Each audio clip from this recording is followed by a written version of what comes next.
Ladies and gentlemen, muggles and magic users, welcome one and all to iWizard. Today we're going to be talking about my top 10 classic high epic fantasy series of all time. Let's get into it.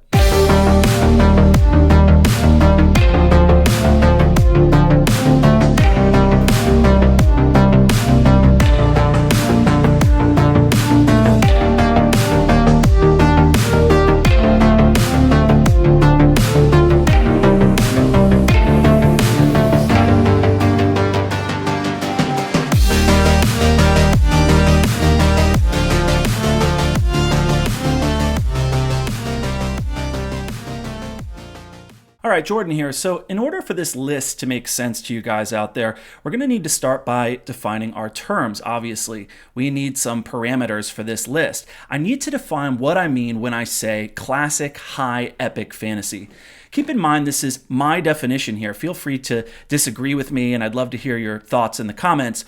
Let's break down each of those words in classic high epic fantasy, because I don't think it's actually an arbitrary delineation.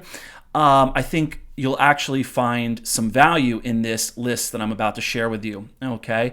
So classic high epic fantasy. By classic, I mean works that are considered canonical in the world of fantasy literature. And I'm establishing like an arbitrary cutoff point date of around 1991. So that gives us, that's 30 years ago. And after 30 years, is the book still considered a classic? Has it stood the test of time? Is it considered still to be fantasy of the highest quality? And that sort of thing. So 30 years ago is my cutoff point, and that gives us all sorts of stuff to work with. There are some newer works that I may like even better than some of these classics, but those newer works could disappear. And maybe they don't age well or something like that. So the books on this list must be considered staples and sort of go-tos of the genre. Now the second word, high. What is high fantasy? In my view, high fantasy has to do with the nature of the characters, the themes, and the plot more than anything else. High fantasy tends to focus on the setting a lot, the changes and the choices made by the protagonists, often an intimate group of protagonists that they go through over time throughout their journey, while epic fantasy tends to focus on the scale of the conflict, which affects the world at large. Oftentimes, epic fantasy features a very large cast of characters in a bunch of different places or fragmented timelines, while high fantasy usually contains that traditional element of fewer characters, fewer narrative POVs, often only one or two POVs actually. So while something like Song of Ice and Fire would be epic fantasy, I wouldn't consider it high epic fantasy. It's epic fantasy, it's grimdark, it's gritty and realistic, it's character driven, but it's not really high epic. At times it kind of swerves close to it, at times it kind of flirts with high fantasy, but in my opinion it never really gets there.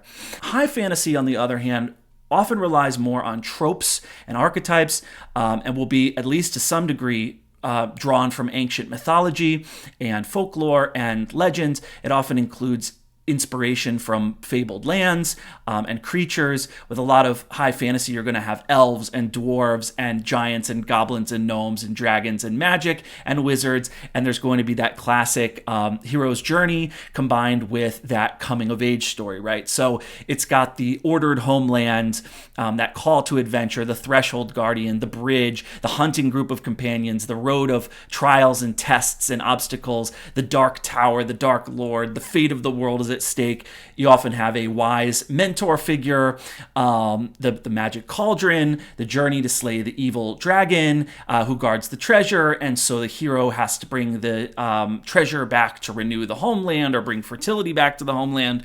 Actually, the term high fantasy, and this is kind of what I'm working with here, was coined by the excellent fantasy writer Lloyd Alexander in his 1971 essay, High Fantasy and Heroic Romance. So let me read a little snippet of that essay before we get to our list, and then you'll get a better sense of what the list is derived from. Okay, so this is what Lloyd Alexander says high fantasy is, and he's the person who's credited with coining the term. Okay, so here it goes. If anyone can be credited with inventing the heroic romance as we know it today, that is, in the form of a novel using epic, saga, and chanson de juste as some of its raw materials, it must be William Morris. And I'm skipping around a bit here in the essay by Lloyd Alexander. Writers of heroic romance who work directly in the tradition and within the conventions of an earlier body of literature and legend draw from a common source, the pot of soup, as Tolkien calls it, the cauldron of story, which has been simmering away since time immemorial. The pot holds a rich and fascinating kind of mythological minestrone. Almost everything has gone into it, and almost anything is likely to come out of it. Morsels of real history, spiced and spliced with imaginary history, fact and fancy, daydreams and nightmares. It's as inexhaustible as those legendary vessels that could never be emptied. Among the most nourishing bits and pieces we can scoop out of the pot are whole assortments of characters, events, and situations that occur again and again in one form or another throughout much of the world's mythology. Heroes and villains, fairy godmothers and wicked stepmothers, princesses and pig keepers, prisoners and rescuers, ordeals and temptations, the quest for the magical object, the set of tasks to be accomplished, and a whole arsenal of cognominal swords, enchanted weapons, a wardrobe of cloaks of invisibility, 7-league boots, a whole zoo of dragons, helpful animals, birds, and fish. And he goes on. Fantasy can be considered an escape from complex reality to a more simplistic world, the yearning for a past that never existed, or a vehicle for regression.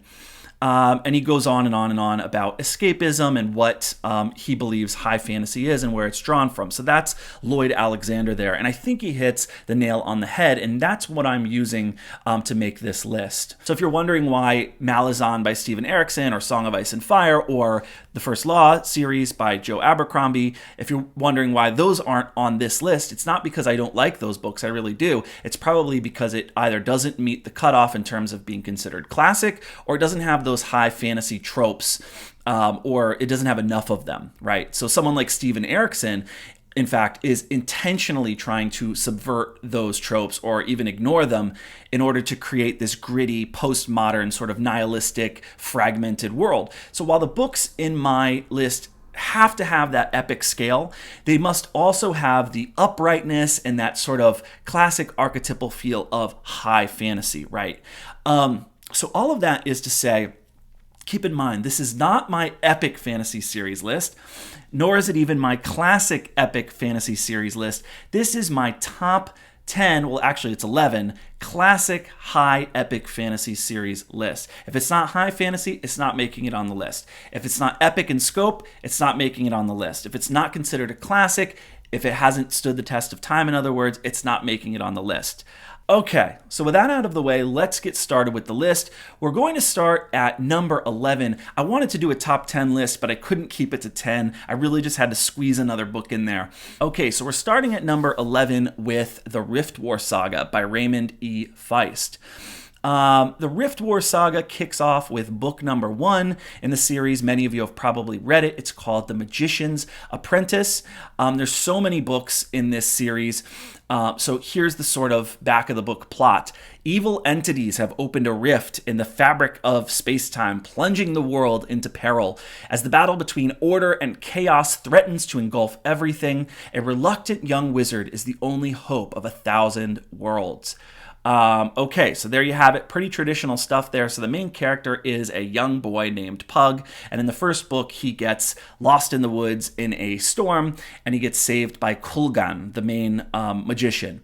And Pug becomes a magician, as you can imagine. It's very simple stuff, classic 80s fantasy, medieval setting. There's the king and the prince and a quest and the best friend and the archer and all of that good stuff. There's dwarves and elves, goblins, elements of portal fantasy and things like that, other fantasy realms. The writing is average to good, so let's move on to number 10.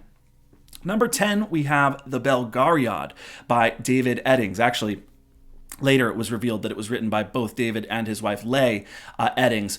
The Belgariad is a 5-book series. I have it right here. It is a 5-book series that came out in 1982, though there are follow-up series as well called The Malorian.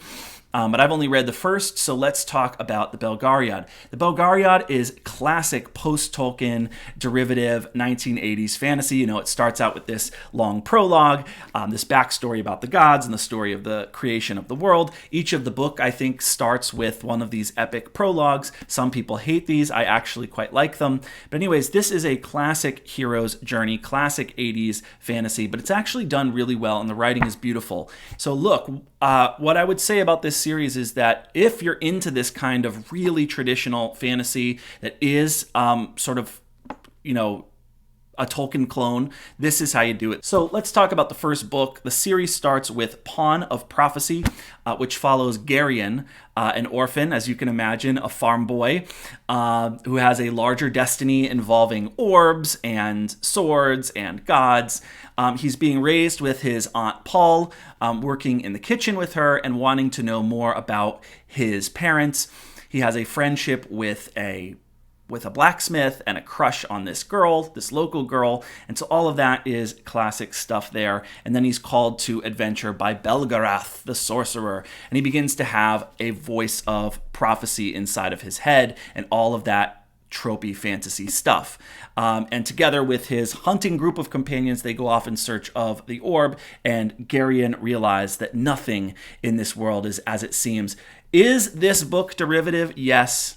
Is it good? Yes. In fact, if you grew up liking movies like Neverending Story or Princess Bride or reading Lord of the Rings or any number of fantasy adventure tales, you will enjoy this book, if for nothing other than the fact that it is a fun and nostalgic diversion from the hellscape that is currently our culture. Also, let me say that if I were recommending a fantasy series for a kid, or heck, even an adult who just had no experience with fantasy and wanted to learn the tropes or conventions, or who wanted to get their foot in the door and just get some experience reading fantasy under their belt with an easy read that isn't grimdark, it's not Game of Thrones, nobody's really dying in this book, then this is the series that I would recommend. It's very light, it's entertaining, and I'm actually a big fan. So this series is this is volume 1. They sell them in volumes, but it's the Pawn of Prophecy, that's 1982, Queen of Sorcery, 1982, Magician's Gambit, 1983. There is Castle of Wizardry, 1984, and Enchanter's Endgame, 1984. Okay, so up next, clocking in at number 9, we have the Wheel of Time series by Robert Jordan. Wheel of Time is a truly epic 14-book series, not including the prequel book. The series was going to be 12 books in total, but sadly the author passed away and chose Brandon Sanderson to finish the series, and Brandon Sanderson broke it subsequently into 3 books. And and I think most people agree he did a really good job finishing that series, given how difficult that task would be. He had a heap of notes in front of him, and of course all the books, and he was a big fan, and he had to finish that up. So a lot of pressure on him, and people generally think he did a good job with that. I'm calling Wheel of Time high fantasy because it has a lot of those classic fantasy tropes. It's got prophecies, lots of magic. It starts out, at least in the first book, in a very traditional Tolkienian fashion in a village called Two Rivers. Actually, the village is called Emmons Field, if I remember right. The main character's name is Rand al'Thor. He's a farm boy, of course, with a larger destiny and powers. And of course, like all the other fantasy books, the wizard comes into town. In this case, it's a woman. It's an Aes Sedai named Moraine. Only women are really allowed to use magic in this tale for a reason that I won't go into, but that is very central and important to the book. And there's a ranger named Lan. In the book, he's not actually called a ranger, but a warder. Anyhow, the village is attacked by Trollocs and a Myrddraal who have come for the main character. And so Rand and his hunting group of companions decide to flee Two Rivers so that the people they love won't continue being attacked. And they go on a quest concerning their destiny in order to defeat the Dark One. They meet an Ogier and all of that stuff, and it's a lot of fun. So I know I am making this book sound very derivative and lame. This is the first book in the series. The first half of this book is actually kind of lame and derivative, but the series gets a hell of a lot more creative and eventually branches out and does its own thing. By the time you hit The Great Hunt, which is the second book in the series, this is no longer what they would call in fantasy a Tolkien clone. It really does become something wholly original. Jordan just uses that Tolkien template really to get himself started. I would say I'm mixed on the series. I haven't read the whole thing. Jordan is an excellent writer, but in my opinion, he can be tedious and repetitive at times. I said in my review of Malice by John Gwynne that Gwynne has a tight plot. He's not out there describing someone's cufflinks for 2 paragraphs. He's not going on and describing the leaves on the ground for long passages. Robert Jordan does do that. And so if you're a patient reader and you love detailed fantasy and you want to be immersed in a world and you're into a really kind of slow burn story told by an author that you can trust and that will take you somewhere satisfying and whose world is well thought out, well mapped out, interwoven, all of it comes together, then you're going to like this series. But there's a lot of exposition and a lot of world building, and you're in for a 14-book ride. So if you're up for that, and I would also say if you're really a character person, you might not like this series. I know this is going to piss off the wheelies, but I really don't like Robert Jordan's characterization. I don't think he's that good of it. So if you're a fan of Stephen King or Joe Abercrombie or George R.R. Martin and you love getting inside the characters' heads and understanding them psychologically, and you like 3-dimensional, well-rounded characters, and you want to know what's going on in the inside of their skulls, this series might not be for you. Sorry about that. That's just my opinion. Feel free to disagree with me in the comment section. I can't speak to the whole series, so keep that in mind, but I can say that I am interested in diving back in one day and doing a more robust review of the series. So at number 8, we have the Merlin trilogy, which encompasses the first 3 novels in Mary Stewart's Arthurian saga. The first book, The Crystal Cave, published in 1970, is a first-person retelling of Merlin's life and travels. In the story, he goes by Myrddin Emrys, and the book tells of his journey to find a home as he travels through Wales, Brittany, England, and Ireland. The story also covers the reign of Uther Pendragon, all the way up to the birth of Arthur, Uther's son. The second book, Hollow Hills, in 1973. This is a collection, as you can see.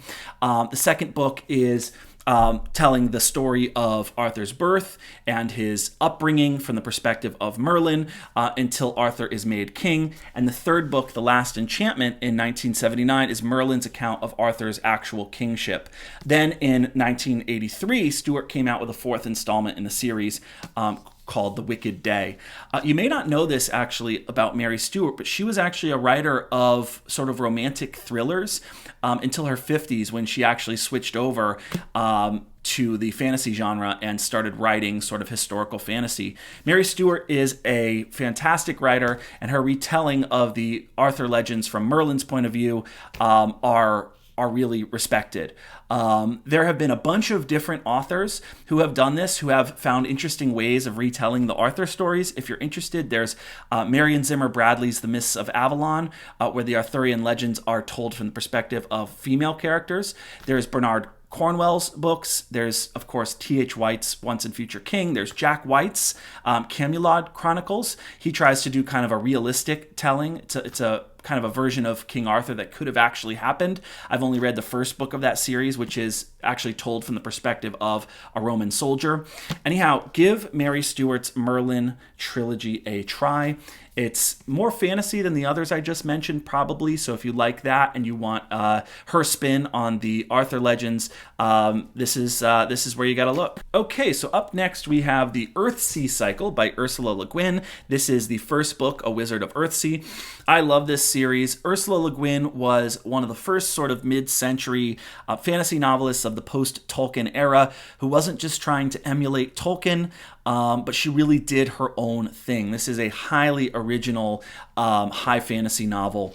I think when it comes to post-Tolkien epic fantasy, Le Guin is really the first one who isn't haunted by what Harold Bloom calls the anxiety of influence when it comes to Tolkien there. So this story is a coming-of-age tale set in an archipelago, which is a chain of islands, and so that's a unique element, and it centers on a young mage named Ged, though he has a bunch of different names, Dooney, Sparrowhawk. He doesn't realize he's a mage in the beginning. Names are actually very important in this world, which is a very Western idea. The idea that language, the logos, orders the world, and that things have true names, and that once you know a thing's true name, once you can speak a thing's true name, you have the power to order the world, you know the truth.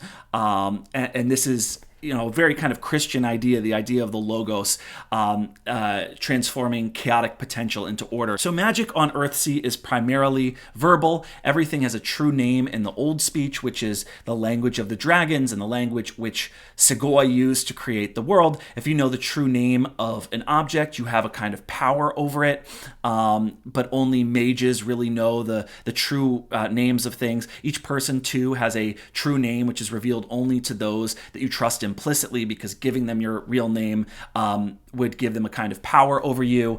Everyone has a use name as well, so that's a name that you can give to anyone. So that's why Ged actually has 3 different names. There are many things that Le Guin does here that are truly original. You may have thought that J.K. Rowling came up with the idea of a wizarding school, but Le Guin actually did it first in this series. Earthsea actually has a school for mages. I believe it's on the island of Roke, if I'm not forgetting. I actually teach this series, and now I'm forgetting some of the aspects of it. The wizarding school is really cool, but it's not as organized or as drawn out as Hogwarts, and the school scenes in the book only really last for a couple of chapters, but she's really the one who did it first. There's also, I would say, a very Taoist message in this series as well, which has to do with the balance of the universe and when you can use magic and when you can't. If you aren't responsible, you can upset the balance of the world, and there really are consequences of using magic. Le Guin was also really the first author to write a widely read epic fantasy series where the main characters have dark skin, and where the invaders, the barbarians, what are they called? The Kargs or something like that, they actually have white skin. Now you barely notice it, and Le Guin isn't preachy about it at all, which is cool. She doesn't really make a big deal about it. So if you care about that kind of stuff, Le Guin was one of the first people to break that mold, one of the first people to do that. And some of it came from her inspiration from Native American mythology. Her father was a respected anthropologist and all of that stuff. So there's a kind of feel of Native American mythology in this book as well. Anyways, there are intelligent dragons, different types of wizards, shadow monsters, some Jungian psychology, and that sort of thing. And it's a great series. Okay, so the next book, clocking in at number 6, is The Chronicles of Thomas Covenant by Stephen R. Donaldson. The first book, Lord Foulsbane, was published in 1977. I've got kind of a beat-up copy here that I'll probably replace at some point. I'm not going to say much about this series because you'll know if you watched my fall TBR list. I'm reviewing this book pretty soon, in a couple of months. So I'll try to keep it brief. This series is comprised of 10 books, and this is one of those series that mixes subgenres in a kind of innovative novel sort of way.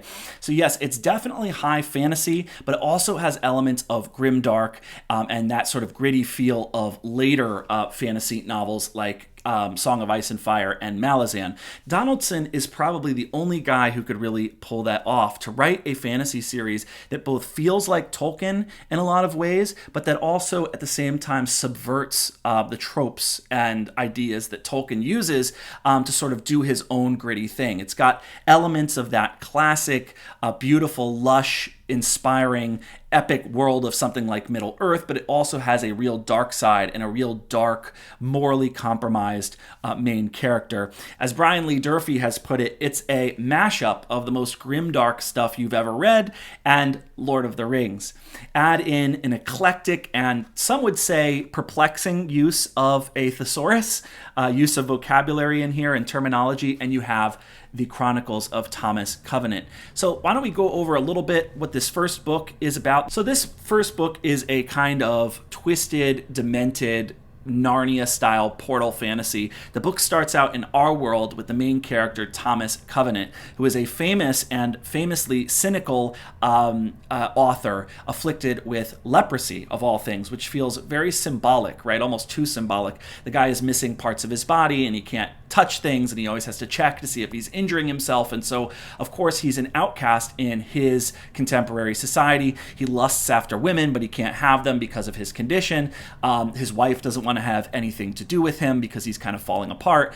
I didn't actually know that leprosy was even still around until I read this, to be honest. And so things couldn't be worse for Thomas Covenant at the start of this book. He's shunned by society. And the point of this book is that he gets in this car accident and he's transported to this fantasy world. He wakes up in this fantasy world and realizes he's been summoned there by this cave-right drool rockworm. And when he gets there, he no longer has leprosy. And the people there all think that he's this legendary hero who's supposed to have been born again and who's going to save them. He's like the second coming. And they think that he can help them save the world.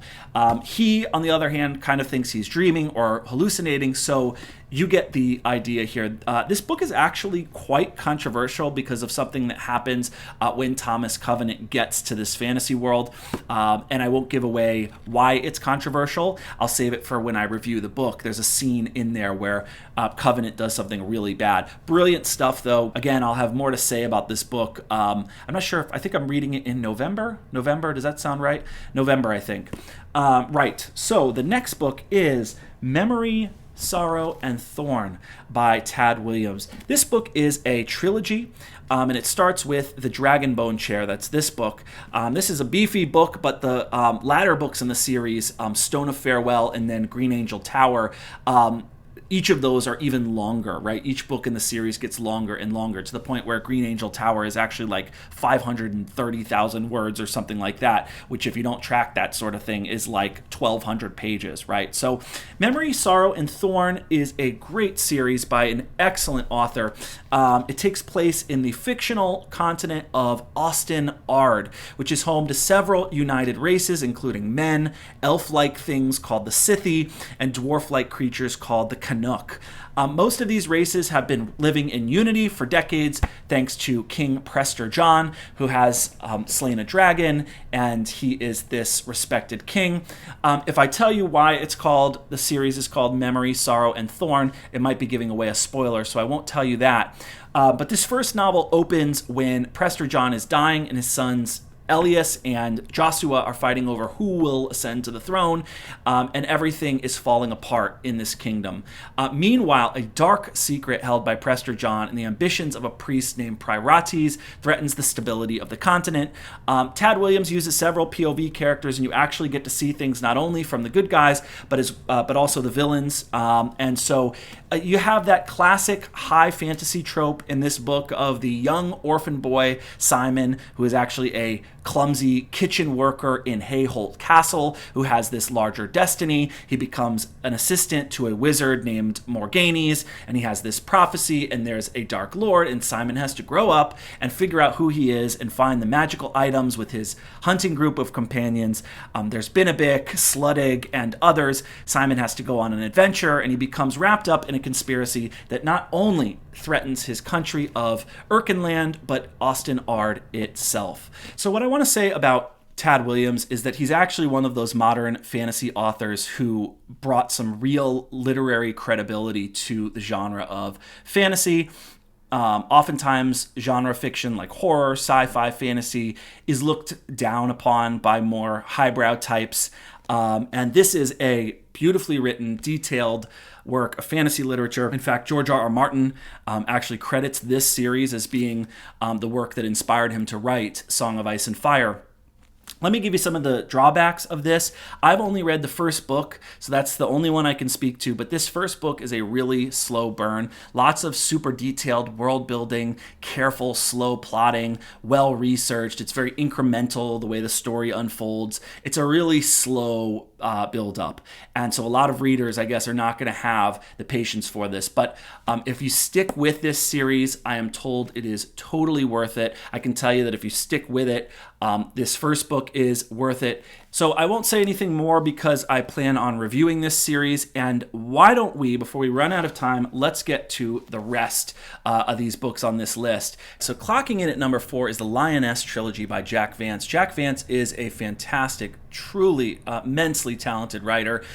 This is a trilogy of fantasy novels. I have it on ebook. It was published in the 80s, set in the European Dark Ages in the mythical Elder Isles. Those are the ancient lands southwest of Cornwall, which are said to have sunk into the sea. So you have a kind of Atlantis theme going on here. And the story is supposed to take place several generations before the birth of King Arthur. So this book is loaded with the lore and references and place names reminiscent of Arthurian mythology. It has Celtic influences, though Vance doesn't really make any pretenses to historical accuracy. So this isn't historical fiction, this is fantasy. The trilogy starts with Soldrin's Garden, that's book 1, and then there's The Green Pearl and Maduak. Jack Vance's more popular series is probably the Dying Earth series, but I want to say Lioness is one of those series that was published in the 80s, but it really feels like it could be a book from the 50s or 60s, and it's really underrated, I would say. I don't know why more people aren't talking about Jack Vance's books. He is a consummate prose stylist. His prose is gorgeous and old-fashioned, lush and smooth. The Lioness trilogy has a lot of the elements of Arthurian legend, but it's like pre-Arthurian legend. You've got princes and princesses, trolls and fairies, really classic archetypal stuff with elements of fairy tale even. You've even got a Merlin figure named Mergen. So in the first book, Soldrin's Garden, Vance really just sets the scene of the Elder Isles and the kingdom of Lioness and the various rivalries for power occurring within the surrounding kingdoms. The first book is really about the princess Soldrin and what happens to her. The second book, The Green Pearl, tells the story of Alias, a wise ruler seeking to finally unite the Isles in the name of peace. And the final book, Maduak, won the World Fantasy Award actually and ties together the threads that are woven in the first 2 novels. Anyways, this is probably one of the most underrated fantasy series in the world, as are many of Jack Vance's other works. Vance is a writer who my parents' generation really revered, but I guess failed to pass on to the next generation or something. Seriously, try finding a book review on YouTube of any of Jack Vance's books. I think there are some of the Dying Earth series, but I don't think there are any book reviews on YouTube about Lioness. So, and this is one of the most influential fantasy series of all time. All right, now to one that everyone knows about, and that is Once and Future King by T.H. White. I've got the beautiful Folio Society version of this. You can see this here. It's got some amazing artwork in it here. Just beautiful, beautiful stuff. Let me see if I can show you some of that. Look at that. Just gorgeous, just gorgeous. Such beautiful books over there at Folio Society. So that is the Once and Future King by T.H. White. And we're running out of time, and I feel like I have said enough about the Arthurian stories already. So let's just say that this series describes King Arthur's life from his childhood to the coronation, to the creation of the Round Table, and the search for the Holy Grail. This is probably one of the most celebrated fantasy tellings of the Arthurian legends ever written. It's based on Thomas Mallory's Le Morte d'Arthur. It's written by a very learned man and an excellent writer in T.H. White there, who has inspired the likes of Michael Moorcock and J.K. Rowling. It's kind of got an old-fashioned feel to it. Brilliant stuff here. There are, I believe, in this Folio Society edition, there are 4 books, and then, of course, here you have the follow-up series. The Book of Merlin is the sequel to Once and Future King. Okay, so number 2 in our list of epic high fantasy classics is, of course, you've been waiting for it, The Chronicles of Narnia by C.S. Lewis. This is the Barnes & Noble leather-bound classics edition. This one is actually very rare and has actually gone up in value since it's been printed. now that it's harder to find a copy of one of these. So, okay, you know about this series, so I'm sure I don't have to say much, right? This book speaks for itself. You've read the books, you've seen the movies, you may have even seen the play, The Lion, the Witch, and the Wardrobe, like I have. Anyhow, The Chronicles of Narnia is a series of 7 fantasy novels by the great C.S. Lewis, published in the 1950s. I read these books as a kid. I think my mom read some of them to me out loud.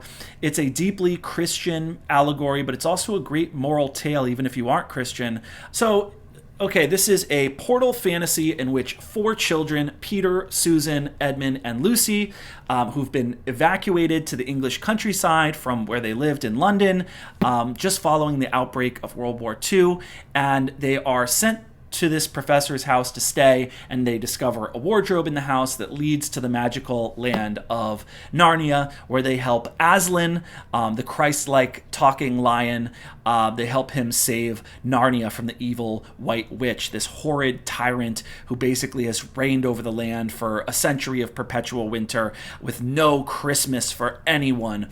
The children at the heart of the story eventually become kings and queens in this fantasy land, and they establish a golden age of Narnia, and then you get to see what their legacy is and how they and what happens to them over the course of the following books. And I will leave it there because this is another series that I am planning to review in the future, but not until I review this next series, which is not actually a series, but it is supposed to be one book, but I am counting it as a series for the sake of this list, like most people do, and that, of course, is Lord of the Rings by J.R.R. Tolkien, a book that truly needs no explanation, no introduction, and whose reputation, as far as I am concerned, is unassailable. There is so very little that I can say about Lord of the Rings that would truly do it justice. I teach this work every year to my fantasy and sci-fi lit students. This is a book where obviously a beloved cast of characters. You have Frodo and Sam and Gandalf and Gimli and Legolas. A hunting group of companions go on a journey to destroy the One Ring of Power. This book stands at the very heart and center of fantasy literature, and it will be a classic always. I will be reviewing this series in December, and I cannot wait. I am very excited to do that with you. I thought I'd at least give a couple of honorable mentions. Honorable mentions to The Chronicles of Prydain by Lloyd Alexander for high epic fantasy there. The Riddlemaster trilogy by Patricia A. McKillop. The Shannara Chronicles by Terry Brooks, which isn't really even one of my favorite series, but it's just so widely read and so important to so many people, and it really did kind of keep fantasy alive there in the 80s. So you have the Shannara Chronicles by Terry Brooks. You have the Gormenghast trilogy by Mervyn Peake, which I didn't include on the list because it's kind of too odd, too weird, too strange and allegorical to really be considered high fantasy. It's kind of a satire of the British monarchy, and so it's to be more honest, it's really about this giant sprawling castle and the people who run and upkeep the castle, more so than the main character, Titus. It just kind of feels like it lacks the right elements to call it high fantasy. But nevertheless, I at least wanted to mention it because it's inspired so much high fantasy. Another one I'll mention is The Well at the World's End by William Morris, which is 2 books that was written a very long time ago and is not, unfortunately, so widely read today, but it is a classic of fantasy literature. So that's all for now. Remember to get in touch with me on Facebook and Goodreads. Thank you for tuning in, and keep fighting the long defeat, in the words of Papa Tolkien. Ta-ta.